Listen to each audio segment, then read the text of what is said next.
नमः शिवाय प्यारे साथियों। स्वागत है आपका फिर से एक बार हमारे चैनल वर्ल्ड ऑफ हैप्पीनेस में।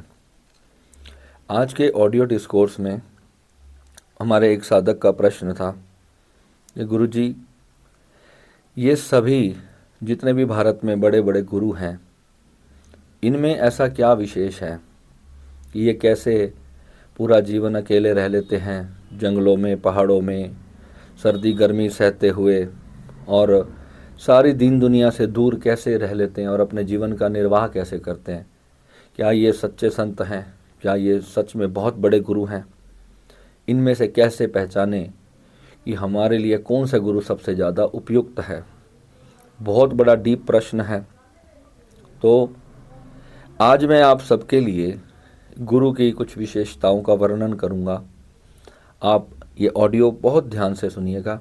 ये ब्रॉडकास्ट में करना था, मगर मैंने सोचा कि क्यों ना इसको एक ऑडियो पे रिकॉर्ड करके अपने चैनल पे डाला जाए, क्योंकि जो लोग भी हमारे सनातन धर्म के इस महान देश भारत में रहते हैं और उन्हें अभी तक गुरुओं की प्राप्ति नहीं हो रही है, उन्हें ज्ञान की प्राप्ति नहीं हो रही है, उन्हें सत्य नहीं मिल रहा है, उन्हें इसको समझना बहुत ज़्यादा ज़रूरी बनता है।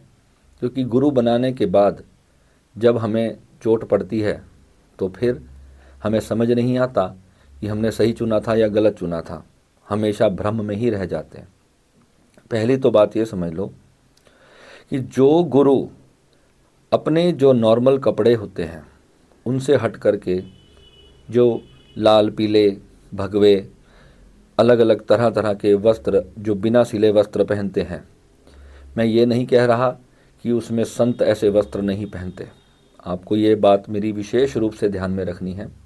मगर मैं फिर भी यहाँ पर एक बात कहूँगा, जो गुरु इस प्रकार के कपड़े आज कलयुग के समय में पहनते हैं, तो ये बात आपको एक दम समझ जानी चाहिए कि वो कोई बहुत ज़्यादा पहुँचे हुए व्यक्तित्व के मालिक नहीं हैं, बल्कि वो खुद अभी सामाजिक धारणाएं, समाज के जो लोग हैं दुनिया के, वो जिस तरह से संतों को, बड़े बड़े महंतों को, बड़े बड़े महाराजों को देखना चाहते हैं, वह भीड़ के मानसिक गुलाम मैं उन्हें मानता हूँ। हर किसी की अपनी धारणा हो सकती है। मेरी जो मान्यता है, मैं अपने साधकों को इसके बारे में गहराई से बताना चाहता हूँ।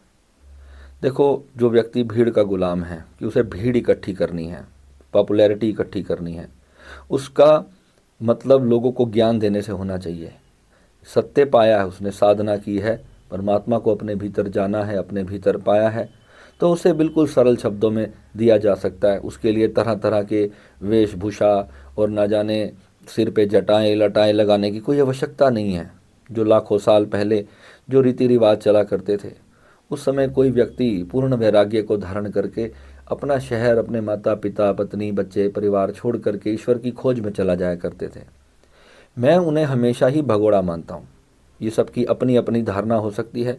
मैं किसी की भावनाओं को खेद या ठेस नहीं पहुँचाना चाहता, मगर मैं सिर्फ अपनी मान्यताएं अपने साधकों से, शिष्य से शेयर करता हूँ। पहली बात, मैं सभी को कहता हूँ कि तुम मुझे भी गुरुजी कहकर संबोधित मत किया करो। तुम मुझे भी अपने भाई की तरह, अपने मित्र की तरह, अपने दोस्त की तरह एक सामान्य मनुष्य क्यों ट्रीट नहीं करते? मैंने जो भी पाया, मैंने तुम्हें एक भाई की तरह ही दिया, एक प्रेम की तरह दिया, अपने मित्र की तरह दिया, अपने साथी संगियों की तरह ही दिया। मैंने कुछ भी कहीं से अपनी माँ के पेट से ला करके तुम्हें नहीं दिया। जो मैंने पाया, इसी संसार में ही संतों का साथ करके ही पाया। संत की वास्तविक पहचान आपने पूछी है, तो उसके बारे में जिन जिन चीज़ों से आप संत को समझते हो, वो धारणाएं आपको समझनी चाहिए कि वो आपकी गलत ना हो। अगर वो गलत हो जाएंगी तो फिर आपका चुनाव भी गलत होना तय है। मेरी दृष्टि में जो व्यक्ति आज भीड़ का गुलाम है, जो कपड़ों में अपने आप को जैसे गुरु बन के दिखाना चाहता है, ठीक है, वो अपने आप को वैसे कपड़ों में, लाल पीले कपड़ों में, बड़े बड़े तिलक लगा करके, बड़ी बड़ी मालाएं अपने गले में धारण करके वो ये दिखाना चाहता है कि मैं गुरु हूँ। सफ़ेद कलर की जुराबें पहन लेंगे, ठीक है, मस्तक पे बहुत ऊंचे ऊंचे तिलक लगा लेंगे। पसीने से तिलक टपक रहा होगा, मगर फिर भी उनको तिलक लगा करके ही रखना है, ठीक है। तो वास्तविकता, उनका जो व्यक्तित्व को अपने एक्चुअल कंडीशन को छुपा करके एक विशेष तरह का आभा आपके सामने प्रकट करना, यही अहंकार की घोषणा होती है। आध्यात्मिक व्यक्ति अंदर के परिवर्तन की बात होती है। अध्यात्म हमारी आत्मा के अंदर जो बदलाव साधना के बाद आते हैं उसकी बात होती है। हमारे बाहर के पहनावे से इसका कोई लेन देन नहीं। कपड़े बदलना का आडंबर अधिकतर ढोंगी गुरु करते हैं। जो सच्चा गुरु होगा वो आपके बीच ही रह करके अपने आपके जैसा ही नॉर्मल पहनावे में रहेगा। वो आपको सत्य को सिद्ध करेगा अपने ज्ञान और ध्यान से, अपनी शक्तियों से। जो भी आध्यात्मिक ऊर्जाएं उसने अर्जित की उनका रहस्य आपको बता देगा, सीधा स्पष्ट रहस्य कि उसने कैसे पाया। वह ये नहीं कहेगा कि तुम मेरे पास आओ, मेरे से जादुई शक्ति ग्रहण करो। वो तुम्हें शक्तिपात के नाम पर बेवकूफ़ नहीं बनाएगा। वो भी तुम्हारी तरह ही रोजगार करेगा, उसका भी तुम्हारी तरह पति पत्नी होंगे, बच्चे होंगे, परिवार होगा, माता पिता का सेवादार होगा, ठीक है, व्यापार करेगा। परिवार में रहते हुए आप जाग सकते हो। कपड़े बदलना एक नाटक है। कोई भी तरह के जो तरह तरह के आडंबरी वस्त्र आप देखते हो, ये सिर्फ थोती बातें हैं। मैं इन पर बिल्कुल भी ध्यान नहीं देना चाहता। कपड़े बदलने का इतना ही अर्थ होता है कि अभी घर में अंधेरा है और दूसरों को दिखाने के लिए बाहरी दीवारों पर मैंने रोशनी कर दी। जिनके भीतर के दिए जल जाते हैं वो कभी भी चिल्ला चिल्ला करके लोगों को नहीं बताते। जब सत्य कहीं पर जागृत होता है तो फिर जब वह अपने साथी संगियों को उसके बारे में बताता है, जब लोग उसके द्वारा बताए रास्ते पर चल के आनंदित होते हैं, तो सत्य अपने आप दूर दूर तक जाता है। उसे बताने की फिर आवश्यकता बिल्कुल भी नहीं रहती। भीतर की रोशनी बाहर आ ही जाती है। ठीक वैसे ही जैसे किसी पुष्प की सुगंध दबाने से दबती नहीं। और जो गुरु बन चुके हैं, हजारों साल पुराना आदिवासियों का पहनावा पहनकर, वो इस तरह के कपड़े पहन करके बिना सिलाई के, जैसे बहुत पुराने ज़माने के लाखों करोड़ों साल पहले जब वस्त्र नहीं हुआ करते थे तो उस समय के जो ऋषि मुनि इस तरह के जंगलों में कपड़े ओढ़ लिया करते थे। ये सब एक कंडीशन है। इनका व्यक्तित्व पूरी तरह से इस बात को मानता है कि जो अभी आपको बहुत सारे आपने ऐसे देखे भी होंगे कि पहले तो वो संत से करोड़ों अरबों रुपए अर्जित करने के बाद फिर उन्होंने विवाह कर लिया, फिर वो गृहस्थी हो गए। आप देखोगे बड़े बड़े टीवी पे ऐसे आते हैं, आपसे कुछ छुपा हुआ नहीं है। और जो पाखंडी हैं वो आपको सब दिखाई देंगे, कुछ भी आपसे छुपेगा नहीं। जिसके दिमाग में अभी तक जंगलों वाली ऋषि मुनियों का व्यक्तित्व छाया हुआ है, वो आधुनिक युग की प्रगति वाले सही ढंग से मिले हुए चुस्त कपड़े पहनने में उनको क्या दिक्कत है। नॉर्मल कपड़े पहन करके इंसानों की तरह दिखना नहीं चाहते। अपनी बीएड को अच्छे से शेव करके बिल्कुल नीट एंड क्लीन रह करके नहीं रहना चाहते। क्यों? उससे उनको वो मान सम्मान नहीं मिलेगा। वास्तविकता में अगर उनकी भावना सिर्फ आपको सच देने की होती तो वो सामान्य तरह एक नॉर्मल जीवन जीते हुए भी सिखा सकते थे, मगर नहीं, उन्हें तो महान संत दिखना है। ठीक है, वो उनकी आध्यात्मिकता उन्होंने दिखानी है कि हमने करोड़ों जप किए हैं, हमने इतने साल बड़ा कष्ट सहन करके हमने भगवान को पा लिया है, हमने तो ठाकुर जी को, भोलेनाथ को प्रकट ही कर लिया है। और जब उनका व्यक्तित्व देखोगे तो तब जा करके तुम्हें पता चलेगा। ठीक है, उनका सारा ज्ञान या नष्ट भ्रष्ट हो जाएगा अगर सामान्य कपड़े पहन लेंगे। ऐसा बिल्कुल भी नहीं होगा। अच्छे सिले हुए कपड़ों में अपने आप को ऊंचा पहुंचा दिखाया हुआ ध्यानी ज्ञानी दिखाने में दिक्कत होती है। उसमें वह सिद्ध नहीं कर पाएगा कि वो एक बहुत बड़ा ऋषि है, बहुत बड़ा मुनि है। ऐसे घातक भ्रम में हमारे लोग पहुंचने के कारण हमारा सनातन धर्म के लोग आज भटक रहे हैं। ठीक है, ऐसे भ्रम में जीने वाले को क्या आप गुरु मानना चाहोगे? इनसे बचना सच्चा ज्ञानी तो समय के साथ अपने कपड़े, अपने जीवन में सुविधाजनक बदलाव लाएगा। और जो गुरु गीता, गुरु ग्रंथ साहिब, बाइबल, कुरान, जितनी भी धार्मिक किताबें हैं उनकी चर्चा करने के बखान किए जा रहे हैं, तो समझ लेना उनका अभी अपना खुद का कोई अनुभव पैदा नहीं हुआ है। उन्होंने खुद अगर साधना की होती तो ये सब ग्रंथ व्यक्ति के भीतर ही पैदा हो जाते हैं। व्यक्ति वो बात करता है जो उसने खुद अनुभव किया हो। दूसरा के द्वारा किया गया अनुभव ठीक मिठाई के स्वाद की तरह ही है। स्वयं की मिठाई का स्वाद से बचा हुआ मैं दूसरों को क्या मिठाई खिलाएगा। दूसरों को गीता का वर्णन केवल वो गुरु कर सकते हैं जिनकी अपनी गीता अभी तक जागी नहीं। जिनकी अपनी गीता पैदा हो जाती है वह दूसरों की गीता का सहारा नहीं लेते। इसलिए गुरु नानक देव जी की गीता अलग रही। उन्होंने गीता वाली कोई भी बात रिपीट नहीं की। उन्होंने अनंतनाद का जब पूरा ज्ञान सिद्ध हासिल कर लिया तो फिर उन्होंने कह दिया एक ओंकार सतनाम। भगवान बुद्ध ने श्वासों की विधि से ज्ञान प्राप्त किया तो उन्होंने पूरा जीवन श्वासों के बारे में ही बताया। महावीर का आपने सुना ही है, मोहम्मद का बिल्कुल अलग रहा, है ना, वो भक्ति मार्ग में ले गए। तो गीता तो उनकी पैदा होती है जो दूसरों के नक्शे पर ना चलकर अपने नक्शे कदम पर चलकर स्वयं अपने ज्ञान को प्राप्त करते हैं। इसीलिए भगवान बुद्ध ने कहा कि अपदीप भवा, दूसरों के अध्यात्म जिस तरह से उन्होंने खोजबीन की, तो वही जो सच्चा गुरु होता है उसे ऐसा समझने की भूल ना करें कि किसी भी शास्त्र पर आपको रटा रटाया तोता ज्ञान पिला दिया और बस आप भी लग जाओ उसी के पीछे और लगो राधा राधा करने। तो विशेष उपाय से जो विशेषज्ञ या कोई मैं स्कूल का या किसी कॉलेज का जो टीचर होता है, जो अपना कोई प्रोफेसर ही समझ लो, कोई वक्ता है, ठीक है, उसी रूप में उनका सम्मान हमें करना चाहिए। ये हमें शास्त्र को भली भांति अच्छे से पढ़ा सकते हैं, मगर अध्यात्म बड़ी तपस्या की बात है। बुद्ध पुरुषों के रूप में आना, ये कोई पीछे से बुद्ध होकर के नहीं आता। माँ के गर्भ से जब बच्चा पैदा होता है वह आपकी और मेरी तरह एक सामान्य बच्चा ही होता है, मगर सभी ने अपने धर्म गुरुओं को ऐसा दिखाया कि जैसे वह पूर्व जन्मों से ही जागृत थे। इस जन्म में आकर के उन्होंने कोई तपस्या नहीं की, कोई खोज नहीं की, मगर जब आप उनका बचपन का व्यक्तित्व पढ़ोगे तब आपको पता चलेगा कि वह भी एक सामान्य स्कूल में जाते थे, हमारी तरह ही खेलते कूदते थे, झगड़े भी करते थे, और धीरे धीरे उनको जीवन में कोई ऐसे कभी ज्ञान की प्राप्ति हो गई कि मन में वैराग्य उत्पन्न हुआ तो वह अध्यात्म की तरफ चल पड़े। ठीक है, तो यह सब तुम्हारे को समझना है। आत्म जागरण से दूर रहने के सरल उपाय हैं कि स्वयं को इनसे कभी मुक्त नहीं करना। तुम्हें कैसे मुक्त करेगा? स्वयं चलने वाले गुरु की अपनी अलग सुगंध, अपनी महक होती है। वह अपने नक्शे, अपने रास्ते खुद बनाता है और आपको भी अपना ही सम्राट बनाता है। वह आपको अपने अधीन नहीं करता, आपको अपना दासत्व नहीं स्वीकार करने को कहता। जो गुरु किसी विशेष भगवान या देवता की भी बात करता है तो वह भी अज्ञानी है, जिसे सब में परमात्मा नहीं दिखता। हर देवता में, हिंदू, मुस्लिम, सिख, ईसाई, हर जगह पे मंदिर गुरुद्वारों में जब सबको उसे समान रूप से अभी परमात्मा ही दिखाई नहीं देता, वह किसी एक विशेष अपने धर्म की बात करता है, वह पूर्ण गुरु कभी हो ही नहीं सकता। जिसे मुसलमान में मुसलमान दिखता है और हिंदू में हिंदू, तो वह तुम्हें क्या सत्य सिखाएगा? वह तो अभी केवल इंसान को इंसानियत ही नहीं सिखा पा रहा है। वो तो कह रहा है कि राम के भक्त बनो, शिव के भक्त बनो, अल्लाह से नफरत कर लो, या अल्लाह के भक्त, अल्लाह वाले गुरु तुम्हें कहेंगे राम से नफरत करो। कोई तुम्हें यह नहीं सिखा रहा कि तुम सब एक जोत से पैदा हुए हो। कोई तुम्हें यह नहीं बता रहा कि तुम सब एक ही माँ की संतान हो।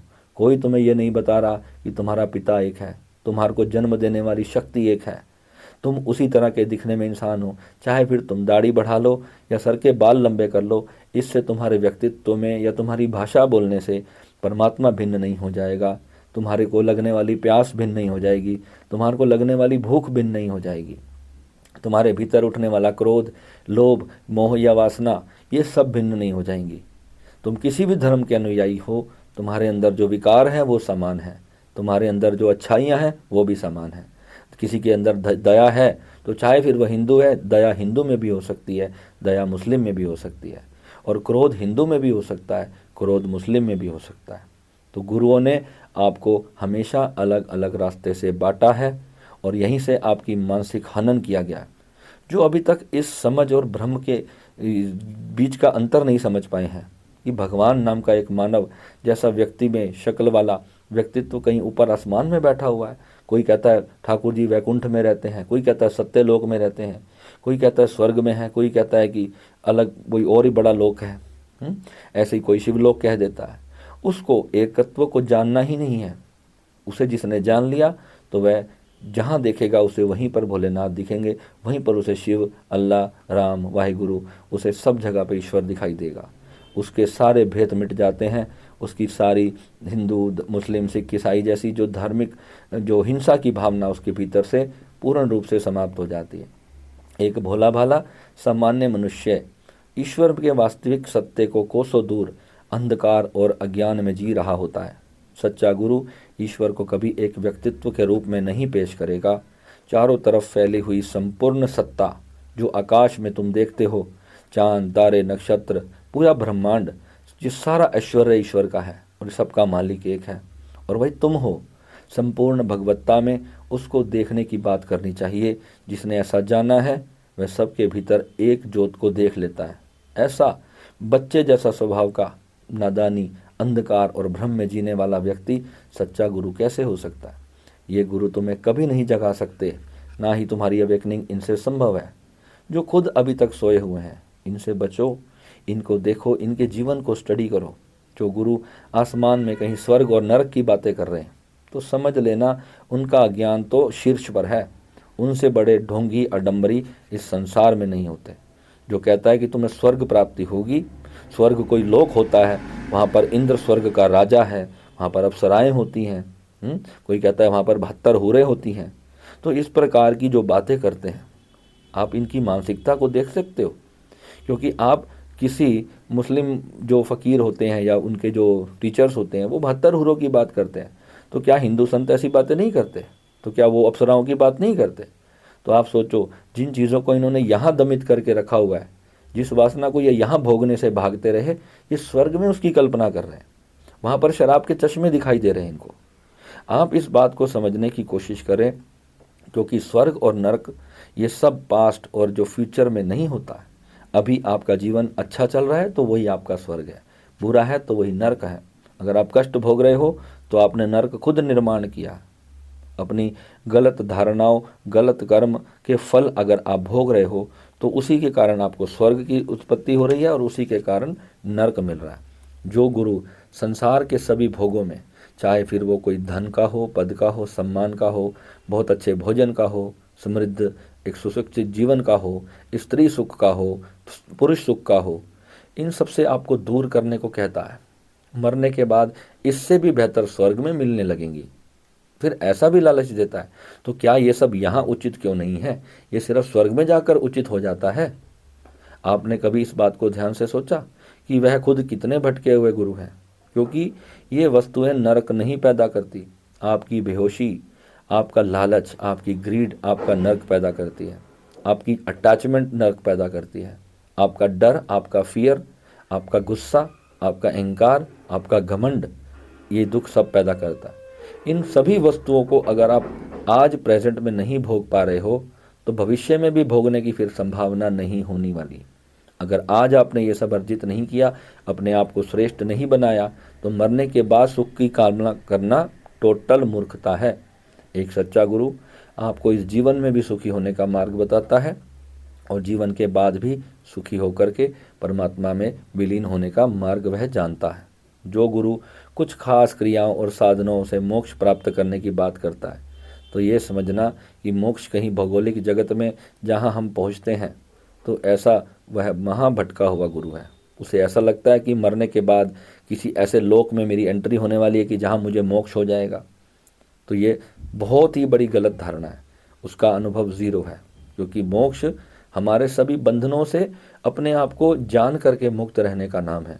इसी संसार में जब आप किसी चीज़ के प्रति बहुत ज़्यादा अटैच्ड हो चुके हो, तो आपको समझना है कि ये व्यक्ति या वस्तु या विषय या स्त्री या नारी या पुरुष, ये सब मेरे मोह का कारण बन रहे हैं, मेरे मोह का बंधन बन रहे हैं। मुझे इन सब में जाग करके रहना है। जो मुझे प्राप्त हुआ है उसका सम्मान करके उसे प्रेम करना है, और जो नहीं प्राप्त हुआ है उसके लिए भी ईश्वर का धन्यवाद करना है और आगे बढ़ना है, उसके लिए प्राप्त कर्म करना है। ये सारी अवस्था संसार में रहते हुए ही जी जा सकती है। मरने के बाद इसका कोई मतलब नहीं रह जाता। चाहे फिर जंगलों में जाकर कोई आश्रमों में शिविर लगाए, चाहे फिर ईश्वर के नाम पे बड़े बड़े शिवलिंग स्थापित करे, चाहे फिर वो कितने बड़े बड़े मंदिरों के गुंबद बना दें, बड़े बड़े दरवाजे लगा दें, सोने चांदी के भगवान बिठा दें, इस सब से कोई भी अर्थ नहीं निकलता। इस सब से आपकी मानसिक शांति, आपके जीवन में प्रेम नहीं आ जाता, आपके जीवन में सुख नहीं आता, आपके जीवन में शांति नहीं आती, आपके जीवन में हैप्पीनेस नहीं आती, जिसे मैं वर्ल्ड ऑफ हैप्पीनेस कहता हूँ। ये वर्ल्ड आपके भीतर है, ये कहीं बाहर नहीं है। जो गुरु तुम्हें ब्रह्मांड, कर्मकांड, पूजा, हवन, तप आदि में लगाते हैं, यह सब जो भी चीज़ें होती हैं, ये सब हमारे ही मस्तिष्क से निकलती हुई ऊर्जा को एक निश्चित स्थापित जगह पर पहुंचाने के वैज्ञानिक मार्ग थे। मगर इन सब को गलत उपयोग करके सिर्फ धन कमाने की चेष्टा से ब्राह्मणों ने भी इसका दुरुपयोग किया। वह जान ही नहीं पाए कि मंत्र की ऊर्जा का किस तरह इस्तेमाल करना है। एक व्यक्ति कहता है कि तुम मेरे से इतने करोड़ जप करा लो, इतने लाख जप करा लो, तो तुम्हारा ये सब सही हो जाएगा। वो निस्संदेह सही होगा, मगर वो ट्रांसफ़र करने वाले, वो शक्तियाँ उस मंत्र की ऊर्जा आप तक पहुंचाने के जितने सामर्थ्य एक शक्तिशाली साधक में होने चाहिए, क्या प्रत्येक ब्राह्मण में वो शक्ति है कि उसके संकल्प से आपका जीवन परिवर्तित होने लगे? क्या वो उस ग्रहों से आती हुई नकारात्मक ऊर्जा को काट सके? क्या उसकी आध्यात्मिक तपस्या इतनी है? क्या उसकी जो संजीवनी शक्ति है, जिसे हम आज आधुनिक विज्ञान में रेकी के नाम से जानते हैं या हीलिंग के नाम से जानते हैं? What is healing? Healing is just the transfer of the energy. जो गुरु एनर्जी के नकारात्मक प्रभाव को सकारात्मक में परिवर्तित करके आपके ऑरा मंडल में ट्रांसफर करने की जिसने साधना की है, जिसने जीवन दिया है, वही केवल इस शक्तियों को सही दिशा से आप तक पहुंचा सकता है। और कई बार ग्रहों के और समय, देश, काल, परिस्थिति के अनुसार वह भी संभव नहीं हो पाता। ग्रहों की ऊर्जा कई बार इतनी नकारात्मक होती है कि महा से महा साधना भी कई बार बुरे योग को काटने में असफल होती है। तो वह गुरु यह भी आपको बताएगा कि जरूरी नहीं है कि इससे आपका वह प्रारब्ध कर्म कट ही जाने वाला है, हो सकता है आपको उसका भोग भोगना ही पड़े। जो गुरु तुम्हारी कुंडलिनी जगाने की बात करते हैं, तुम्हारे माथे को स्पर्श करके अगर एक बार में तुम्हारी कुंडली जागृत करते हैं, थोड़ी सी ऊर्जा तुम्हारे आगे चक्कर में प्रवाहित करके तुम्हारे भगवान बन के बैठ जाते हैं, वह सबसे बड़े धोखेबाज हैं। कुंडलिनी ऊर्जा बिना आहार के, प्रत्याचार के, भोग, सेक्स, भावना, इन सारे मनों के विचार से मुक्त हुए बिना कभी जागृत नहीं होती है।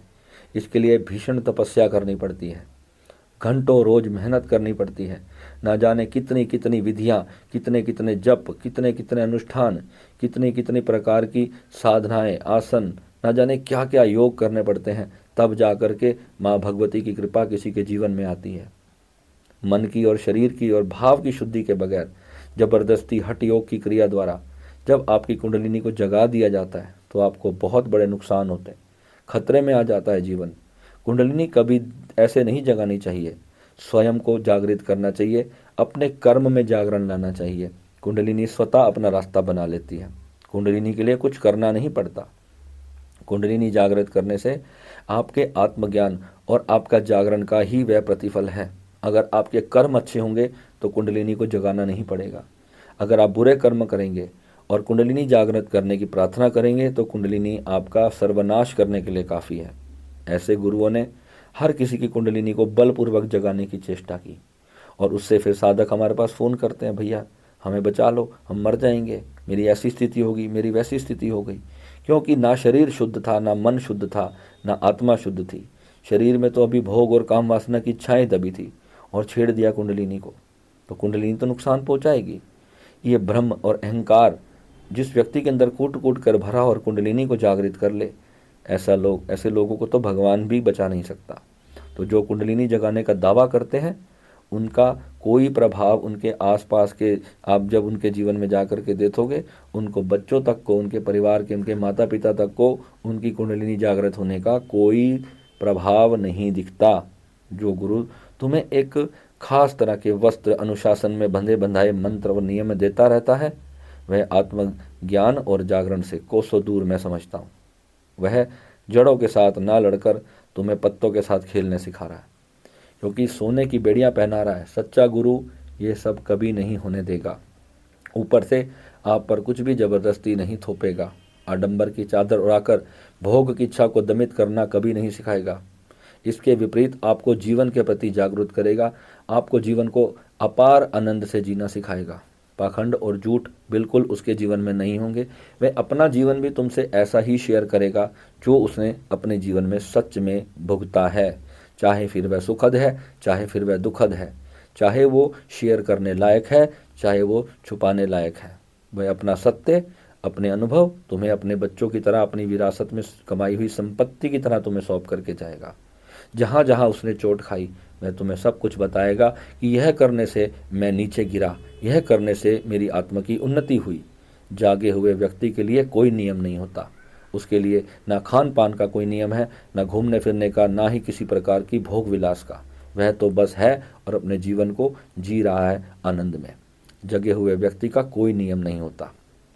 सच्चा गुरु बाहरी नियम संयमों से बचकर भीतर की जागरण की ओर ले जाता है। मैं तो उसे गुरु भी नहीं कहता, मैं तो उसे सिर्फ एक जागरूक व्यक्तित्व मानता हूँ, जो समाज के कल्याण से, जिसके मन में प्रेम जागृत हुआ है आपके प्रति, इस संसार के प्रति, वह वो बांट देना चाहता है जो अपार आनंद जो उसने इतने सस्ते में पाया है।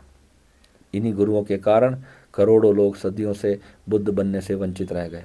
जो गुरु आपको वह देखने की आंख देता है, वह तुम्हें किसी मंत्रों में नहीं उलझाता। मंत्र मार्ग मात्र एक सीढ़ी है, उस सीढ़ी से आगे बढ़ कर के फिर यात्रा शुरू होती है। और गुरु अपने जीवन, अपने माता पिता, परिवार, अपने काम धंधे, व्यापार, रोजगार, इस संसार के जो भी उसके जानने वाले, मिलने वाले प्रेमी सज्जन लोग हैं, इस सारी दुनिया से प्रतिफल होशपूर्वक इन सबके भीतर जीता नहीं है।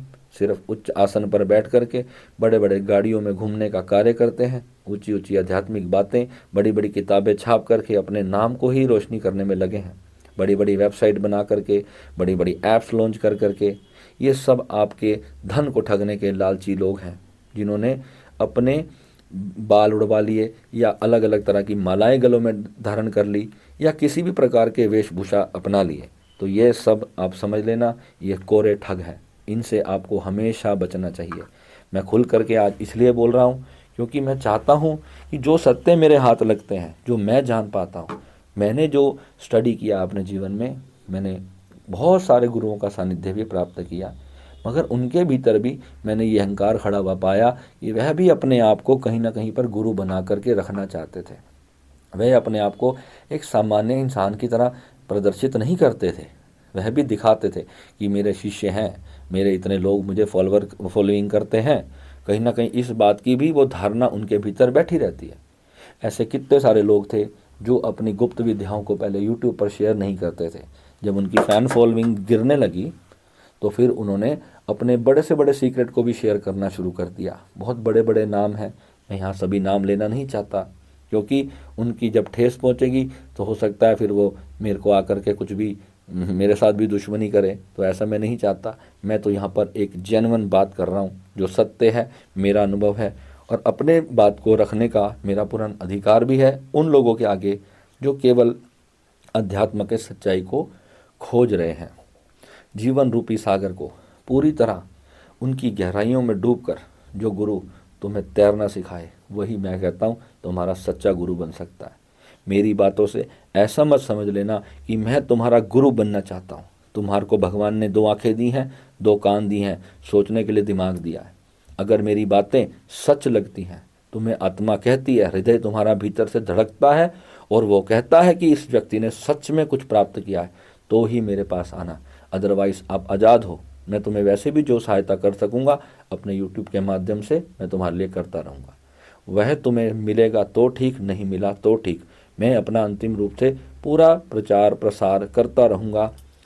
तो यही तुम्हें समझना है। जो गुरु तुम्हें काम वासना का दमन सिखाता है, खाने पीने का, भोजन करने का दमन सिखाता है, तो वो सब समझ लेना कि ये मोक्ष के मार्ग नहीं है। ये तुम्हें साधना के लिए परिपक्व किया जाता है। साधना करने के लिए जो क्वालिफिकेशन, जो ज़रूरत है, एक साधक का शरीर जैसा होना चाहिए, उसका मन जैसा होना चाहिए, मन प्रसन्न होना चाहिए।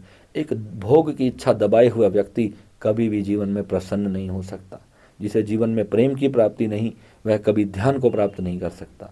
वह केवल काम वासना में डूबा हुआ कामांध होकर के गलियों की खाक छानता फिरेगा। इसके जीवन में सच्चा प्रेम उदित होता है। वह प्रेम कोई स्त्री या पुरुष नहीं दे सकती।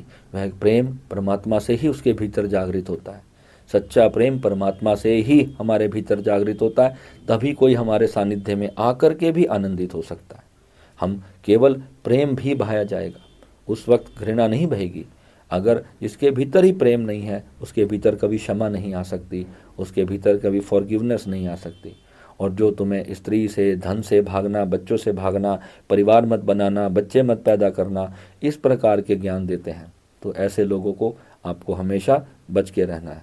जब इनकी ज़रूरत थी तो ये तुम्हें कहते थे कि स्त्री से दूर भागो, बच्चों से दूर भागो। आज जब मुस्लिमों की आबादी बढ़ने लगी तो ये कहने लगे 10-10 बच्चे पैदा करो। तो आप ये सोचो कि ये कितने मूर्ख हैं जो तुम्हें ये ज्ञान देते हैं कि आप 10 बच्चे पैदा करो, क्योंकि मुसलमान 10 बच्चे पैदा कर रहे हैं। क्योंकि इनका ज्ञान मुसलमानों के जो बढ़ती आबादी को रोक पाने के लिए असक्षम हो गया।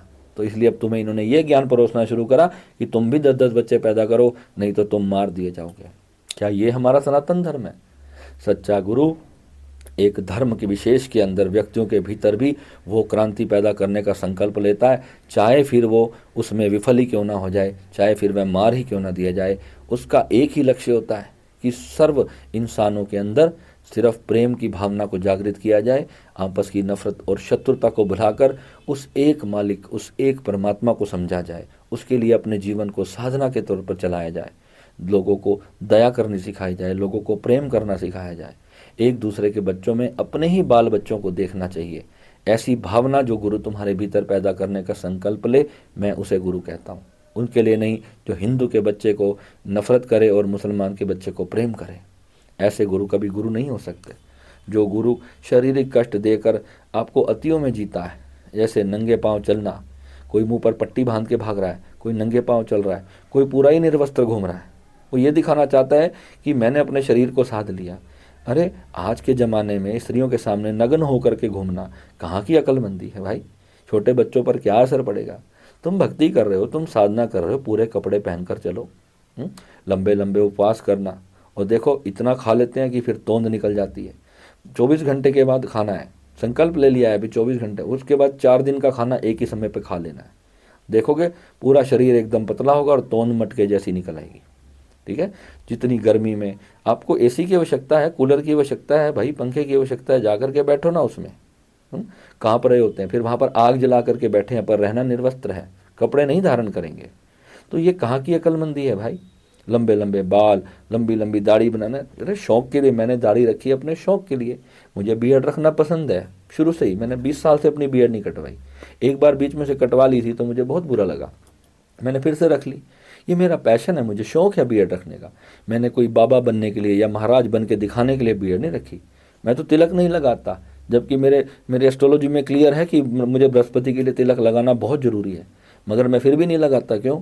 क्योंकि मेरे को पसीना बहुत आता है, 2 मिनट में तिलक बहकर नीचे आ जाता है, तो इसलिए मैं तिलक नहीं लगाता। इसका मतलब ये नहीं है कि मैं गुरु बन के दिखाना चाहता हूँ।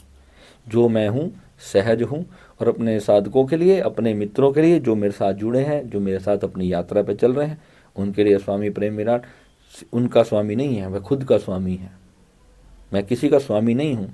जब मैंने ओशो से संन्यास लिया तो स्वामी का मतलब होता है जो अपना मालिक बन गया, जो किसी के अधीन नहीं रहा। वहाँ स्वामी जी आप मुझे प्यार से बोलते हो, मगर स्वामी का मतलब अपना स्वामी है, वहाँ तुम्हारा स्वामी नहीं हूँ। इस बात को समझो। हमारे में स्त्री को माँ कहकर बुलाया जाता है और पुरुष को स्वामी कह करके बुलाया जाता है। उसका मतलब सिर्फ इतना ही है कि माँ का मतलब है वो सभी को माँ की तरह प्रेम कर सके, वह काम वासना से ऊपर उठ जाए। स्त्री को भी सिखाया जाता है कि काम वासना से उठ करके पुरुषों को माँ की भाव से देख सके, वह काम वासना से परे जा सके। मगर हो क्या रहा है, सब जगह आडंबर फैल चुके हैं। गुरु अपनी पूजा करवा रहे हैं, आरतियाँ उतरवा रहे हैं, मूर्तियों की आरतियाँ कर रहे हैं, पत्थरों की आरतियाँ कर रहे हैं, नदियों की आरतियाँ कर रहे हैं। क्या आपको लगता है कि ये सबसे आपकी आध्यात्मिक जागरण होने वाला है? आप खुद इस थोड़े से बचे हुए जीवन के बारे में आज गहरे रूप से सोचें कि आज ये सेशन आपके लिए मुझे क्यों करना पड़ रहा है। ये प्रश्न जिसने भी किया उसका धन्यवाद करता हूँ कि कम से कम उसने हजारों लोगों को इसे समझने, सुनने और जानने के लिए प्रेरित किया, और मुझे भी इस पर कुछ स्पीच करने का आज मौका मिला। तो जो भी ज्ञान मैंने अपने पास इकट्ठा किया है वह मैं तुम्हें समय समय पर देता रहता हूँ। एक बात मैं आपको और कहना चाहूँगा, जो गुरु खुद बीमारियों से पीड़ित हैं, जिनके बड़ी बड़ी तोंदें निकली हुई हैं, वजन बहुत ज़्यादा बढ़ चुका है, गंजे हो गए हैं, बाल झड़ चुके हैं, ठीक है, वो आध्यात्मिक बातें कर रहे हैं। अब देखो वो भी हमारी तरह ही सामान्य पिज़्ज़ा बर्गर खाते हैं भैया, वो छुप छुप कर खाते हैं, वो तुम्हें दिखाते नहीं हैं। ठीक है, इतना सा ही फ़र्क होता है। इन पर बिल्कुल विश्वास नहीं करना चाहिए। जिसे ब्रह्म ज्ञान होता है वह शरीर का ज्ञान भी रखता है, और महात्मा कोई ब्रह्मांड को, परमात्मा को जानने का दावा करता है, वह उसकी छोटे से ब्रह्मांड इस शरीर को ही नहीं जान पाया, इस शरीर के नियमों को ही, सही आहार विकार को ही नहीं जान पाया, वह तुम्हें और क्या देगा। जिनको इतना भी ध्यान नहीं कि शरीर कब बड़ी बीमारियों में प्रवेश करके जा रहा है। ठीक है, देखते हो ना हॉस्पिटलों में जा करके बीमारी से मृत्युआं हो रही हैं। क्यों हो रही हैं? अरे भैया वो भी नॉर्मल वही खा पी रहे हैं। मैं देखता हूँ आश्रमों में जाकर सुल्फा, गांजा, चरस, ये बाबा संत लोग बहुत पीते फिरते दिखते हैं। ऋषिकेश जाओ, कभी हरिद्वार जाओ, तो वहाँ पर इनके साथ 2-3 दिन रहकर देखना, तब तुम्हें इनकी पर्सनल जीवन जाकर दिखने को मिलेगा। कोई करोड़ों में किसी 1-2 की मैं बात नहीं करता, मैं 99% की बात करता हूँ। वह कैसा ज्ञानी जो रोग की जिम्मेदारी को ही ना मान करके परमात्मा और सारे जीव जंतु और कीटाणुओं पर डाल देता है कि ये खाना ऐसा है, ये वो सब ऐसा है। अगर आप लोग सच में साधक हो तो साधना और आहार ये आपको देखना पड़ेगा। हमें अपने आहार के लिए विशेष रूप से जिम्मेदारी लेनी चाहिए। हम अपनी रोज़मर्रा की ज़िंदगी में कुछ भी खा लेते हैं, हम ट्रैवलिंग में होते हैं, हमारी मजबूरी है, हम कुछ भी खा लेते हैं, उसके कारण हम बीमार होते हैं। हम उसकी जिम्मेदारी लेते हैं कि हम अच्छा भोजन नहीं करते हैं, तो इसी कारण शरीर बीमार पड़ता है। तो इसको स्वीकारने में भी इनको हिचक होती है। फिर ये दूसरों पर दोषारोपण करते हैं कि मेरे को गलत खाना परोस दिया गया, इस कारण मैं बीमार हो गया। अरे शरीर है, मनुष्य के शरीर में रहते हैं, स्वस्थ होगा तो बीमारी भी आएगी, कुछ ना कुछ होगा, हर समय कुछ ना कुछ चीज़ें लगी रहेंगी। हम एक बहुत बड़े ग्रहों के एक मंडल के ऊर्जाओं से घिरे हुए हैं। हमें इस बात को समझना है कि हमारा प्रारब्ध पहले से सुनिश्चित है और हमारा जो क्रियमन कर्म होता है वह हमारे जीवन को बेहतर करने के लिए होता है।